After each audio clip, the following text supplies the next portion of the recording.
In 1969, Israeli Prime Minister Golda Meir made headlines with this comment: "There is no such thing as the Palestinian people. It's not as if we came and threw them out and took their country. They didn't exist." Golda's statement was controversial, but as it turned out, many Arab leaders and historians agreed with her. In 1937, Arab leader Ani Abdul Hadi made this statement to the British Peel Commission: "There is no such country as Palestine. Palestine is a term the Zionists invented. There is no Palestine in the Bible. Palestine is alien to us." Nearly a decade later, Arab historian Philip Hitti agreed. In his testimony to the Anglo-American Committee, "There is no such thing as Palestine in history. Absolutely not." In 1956, a Saudi representative to the UN stated, "It is common knowledge that Palestine is nothing but southern Syria." And more recently, Syrian dictator Hafez al-Assad gave this lecture to PLO leader Yasser Arafat: "Never forget this one point. There is no such thing as a Palestinian people. There is no Palestinian entity. Palestine is an integral part of Syria." With the Peel Commission of 1936, the British government offered for the first time the partition of the land, the partition of Palestine into a Jewish Palestine and into an Arab Palestine. We were all Palestinians because this was the nature of this administrative unit, Palestina.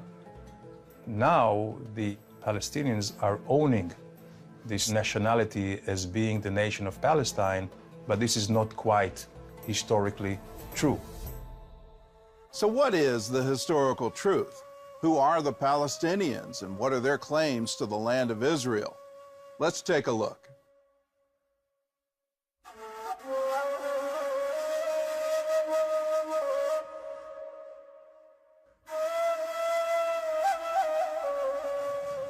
Many Palestinian Arabs, including Arafat, have claimed to be descendants of the ancient Canaanites. A convenient argument, since the Canaanites were the first known inhabitants of the land of Israel. Even as recently as May of 2014, a PA spokesman stated that the Palestinians have been in the land for 5,000 years. But history shows that there's no way the Palestinians could be related to the Canaanites, because the Canaanites were almost completely obliterated by the Israelites in the 13th century BC. The few that remained were assimilated into Israelite culture. Palestinians also claim that the ancient Philistines are their ancestors, and it's true that they take their name from the tribe of Goliath. But do they actually share DNA?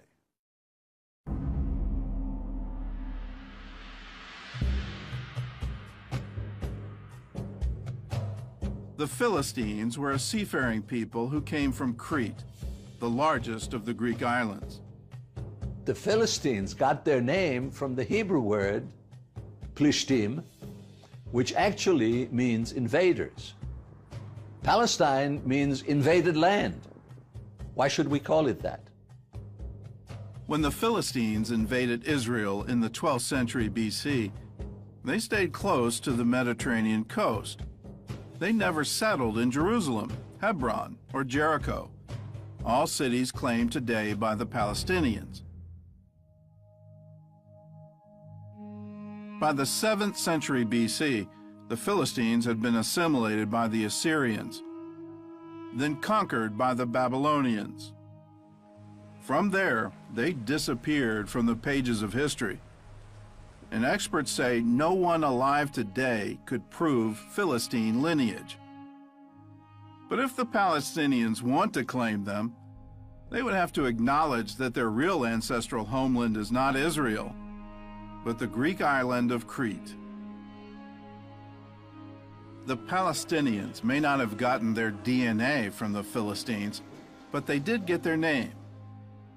When the Roman Emperor Hadrian conquered Jerusalem in AD 135, he was determined to eradicate even the memory of the Jews and erase their connection to the land of Israel. So Hadrian renamed the region after their historical enemies, calling it Syria Palestina, the Latin translation for Philistine. So if they're not Canaanites and they're not Philistines, who are the Palestinians? Biologically, they share DNA with Saudis, Iraqis, Syrians, and Jordanians. Simply put, they're Arabs. Never in history was there a Palestinian nation or a Palestinian state. At that time, nobody was thinking in lines of a Palestinian people. They were all Arabs. Behind me is one of the most controversial pieces of real estate in the world. The Temple Mount is the holiest site in Judaism and the third holiest in Islam. Muslim tradition says that Muhammad traveled here to the Al-Aqsa Mosque on his famous night journey, and that tradition forms the basis for the Palestinians' claim to Jerusalem.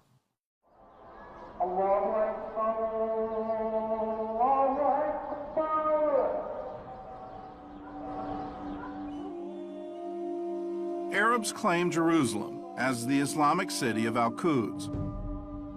But there's no record that the Prophet Muhammad had ever been there, and even his armies didn't arrive there until 5 years after his death.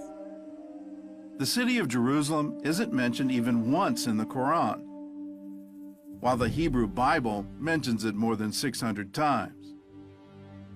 In Muhammad's lifetime, it was a fairly unimportant city in the Byzantine Empire. It was a Christian city without a single mosque. When the Muslims conquered Jerusalem, they chose to build their mosques on the Jewish Temple Mount, believing it to be a holy site. There they built the Dome of the Rock and the Al-Aqsa, whose name was copied from the story of the night journey in the Quran. Several Muslim scholars place the construction of the mosque around 690, while Muhammad died in 632. So how could Muhammad's famous night journey have taken him to a mosque in Jerusalem that wouldn't be built until after his death? The Quran doesn't mention Jerusalem, but says that Muhammad's dream flight took him to Al-Aqsa, which means the farthest place.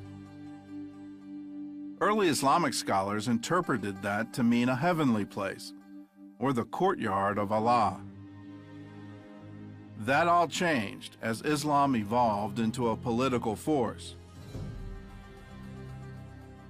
During the Crusades, the Muslim general Saladin changed Islamic tradition to strengthen the Muslim claim to Jerusalem. He stated that Muhammad's flight took him not to heaven, but to the Al-Aqsa Mosque in Jerusalem. And today, the Jewish Temple Mount is also the third holiest site in Islam, second only to the Arabian cities of Mecca and Medina.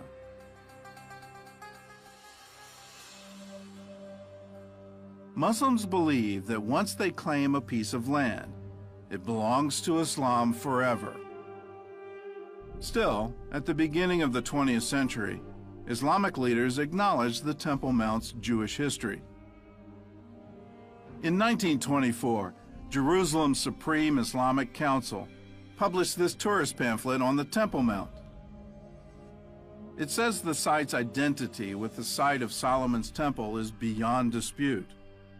This, too, is the spot, according to the universal belief, on which David built there an altar unto the Lord. The pamphlet also describes the underground chamber the Crusaders called Solomon's Stables. It dates probably as far back as the construction of Solomon's Temple. In 1927, a strong earthquake damaged the mosque, and during renovations, archaeologists analyzed the structure. They found beams made from cedar of Lebanon and Cyprus, dating as far back as the 9th century BC, around the time of King Solomon, who had used those very materials to build the first Jewish temple. The excavations also uncovered a Jewish ritual bath from the Second Temple and a mosaic believed to be part of a Byzantine church. Most historians agree the Jews were here first, but the Arabs will argue that they were here the longest, and the so-called right of return has been a constant theme at every Middle East peace summit since 1948.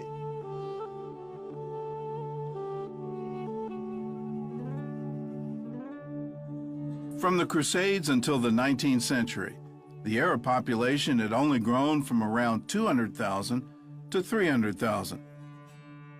Arab growth was stagnant, and population experts say it would have stayed that way, except for one thing: the arrival of the Jews.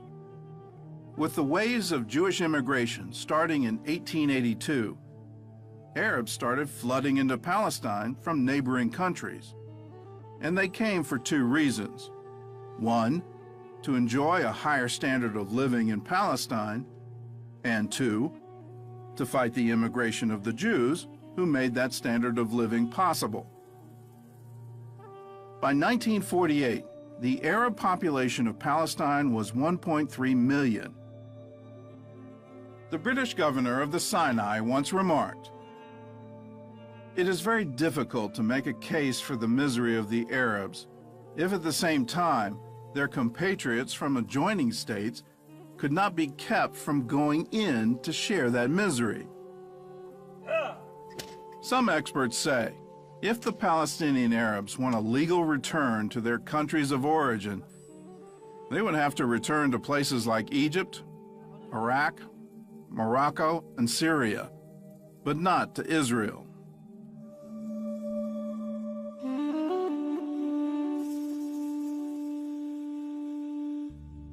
Today, many world leaders call on Israel to return to its 1967 borders.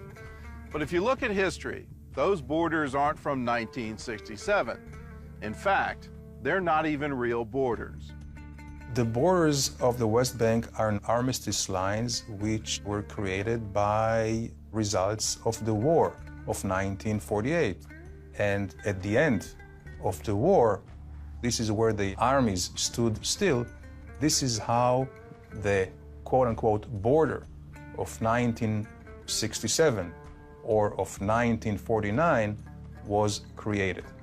So the 1967, which is an armistice line, served as a border between Israel and the state of Jordan. And the state of Jordan also annexed the West Bank, and it became part of Jordan.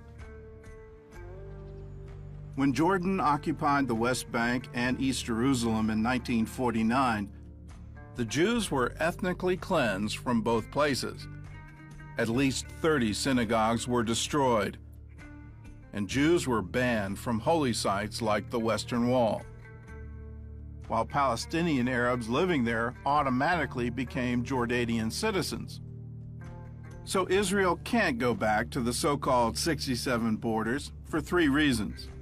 One, before 1967, the West Bank was controlled by Jordan, not by the Palestinians, and Jordan's annexation of it violated international law.